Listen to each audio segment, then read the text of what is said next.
Hi there, my name is Therese Main, and this is my friend Jesse Gabel. Hey. Together we form the duo of Main and Gabel, an afternoon radio show on Family Life, a network of about 70 stations across New York and Pennsylvania. We take some time every week to talk about things that we normally wouldn't talk on the air about because, well, maybe it's not the kind of content, or maybe we can't go this in depth on the radio. I want to offer this up to you. Discernment beats hysteria.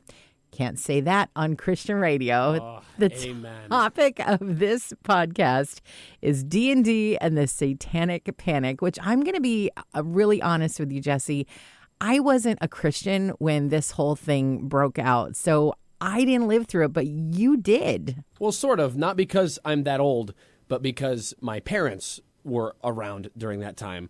I don't know what you think of when you hear Dungeons and Dragons, but for a lot of people, it is this horrific game where you get together with friends and light candles and speak incantations and summon demons, and it's this really witchy thing, and kids, went crazy in the 80s, and it caused this satanic panic, as it's called, looking back. Now, I was introduced to D&D when I was, 12 or 13, just on a YouTube video, and I was like, oh my goodness, what? It's this game where you, tell a story. You basically play pretend with your friends, but there's some rules involved, and oh wow, this is really, really creative and cool. But D&D, I guess, is satanic or something, so I just made my own. I literally, from scratch, made my own game. I called it Quest Masters. It was literally just D&D, following all the same rules and all the same systems, a lot of the same, monsters from mythology and stuff, just under a different label. And I played it with my brothers and my friends. It was a huge hit. My parents loved it.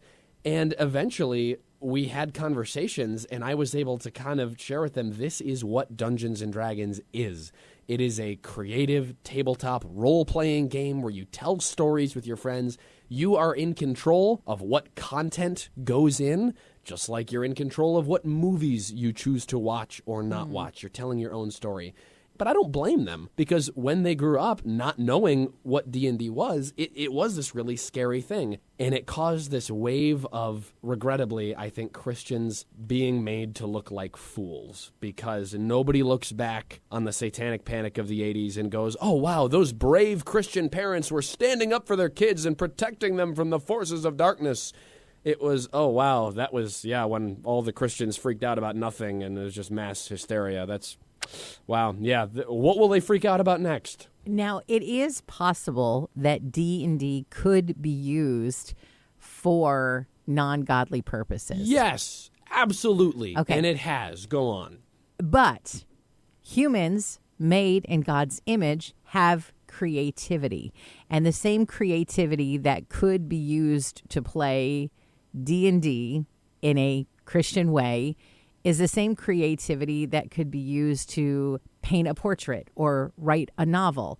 And those things could also be misconstrued for the enemy. Mm-hmm. We've seen the arts become perverse, but Christian art can still exist and isn't intrinsically evil because it is creative. Yeah. And so I think it just kind of goes with everything in life. You can take a cup of coffee and it's a nice, warm, soothing beverage, or you can become a coffee addict and worship it and idolize it. And certainly there are people who have taken that to extremes. Lots of people could say, oh, Christians abuse coffee as a drug. Yeah, there probably are some that do. Mm-hmm. Who knows if someone is conjuring demons through Dungeons and Dragons? I think God and the user, right? I mean, that's those two. Right. I mean, you can't look at someone and say, oh, they're using it for evil, not good. And I think where it gets dangerous is that when we begin to look at certain things and say, oh, D&D is evil, then we ignore all of the other stuff that could be manipulated for evil, because it doesn't fit in that category. And I think that stuff is even sneakier and scarier. Yeah, and we expect the devil to show up with his horns and pitchfork, and we expect him to be scary. And so things that are a little bit scary or spooky, in D&D certainly was when it started out. They definitely leaned into the more like gothic, kind of dark, medieval, gritty, almost demonic at times sort of themes. And so I think Christians saw that and went, oh my goodness, this thing is of the devil, throw it all out. And for years, that's been the stigma surrounding it. But that's not how the devil shows up. I mean, in Scripture, it says that he disguises himself as an angel of light. Yes. And I think, in a way, he showed up in the thousands of people who rejected and made people feel like outcasts and imbeciles and devil worshippers because they played D&D and told stories with their friends. They were outcasts. They were cast to the side because Christians got this idea in their head that these people were doing something wrong without even doing any research, without actually stopping to see what was going on. I know I tease you a lot because you play D&D with your friends, but it is kind of nerdy. It's a little bit not nerdy. Arguing it's not nerdy. But I also am a little bit, I don't want to say I'm jealous because never one time have I been like, oh, I wish I could get invited to D&D. I guess. You want to come? I guess I would not be able to focus long enough to play D&D. I think we know that. But I actually admire the fact that you and your 20-something friends get together face to face and hang out and do something that creates memories with one another. I think it's really kind of cool. And this is a very vulnerable moment for me right now. So please don't make fun of me. No, I won't. I mean, my best friends in the world, they were my groomsmen in my wedding. We had a D&D campaign, a story that I told and they were the characters that lasted for 3 years. And we all look back on that time as like something that really glued us together as friends.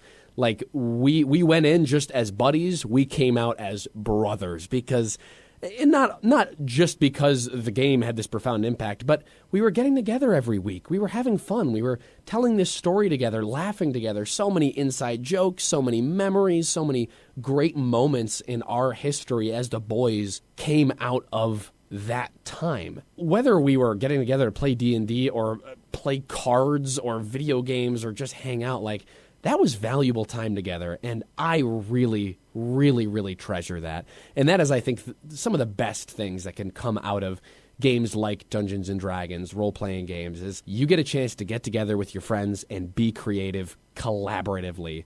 God made us to be creative creatures, and he made us to do it together. And I love it. It's been a big part of my life. There is a scripture that says, be very careful how you live, not as unwise, but as wise, making the most of every opportunity. You can find that in Ephesians 5. That's basically God saying, hey, pay attention. When you see something new in the world that you live in that you don't understand, figure out what it's about before you freak out. And I think maybe that is where things went awry. A lot of people just jumped on this bandwagon of this is bad without actually knowing if it was bad. And I think we still do that about a lot of other things.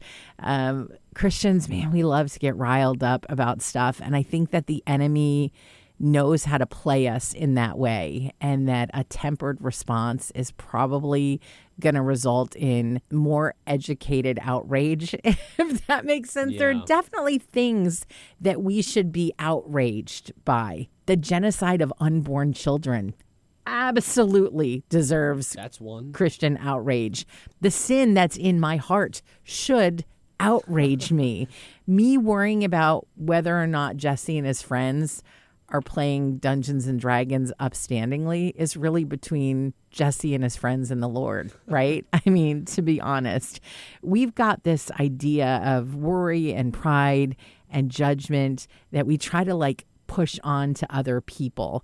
The whole panic is kind of silly when you realize that God is creative and that he's imaginative, and that's primarily what this game is about. Could it be misconstrued to something evil?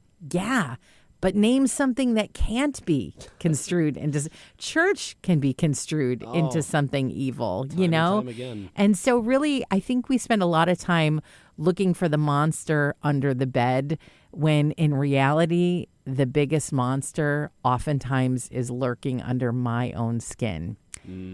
Can't say that on Christian radio. Nope. Thanks for listening. If you liked this episode, you could subscribe, maybe. And if you really liked it, you could always say so by making a gift to Family Life, the ministry this podcast is a part of. Just go to familylife.org and find out more about what we do. Our producer is Josh Yellen. How could we ever thank you enough? Did you know that Family Life offers a variety of podcasts? Get up to date with Family Life news, including the Noon Report and the 5 o'clock reports, or enjoy some family time with Family Life Kids. There's If That Makes Sense, a conversation for Christians in their 20s. They're all free and on demand at familylife.org/podcast.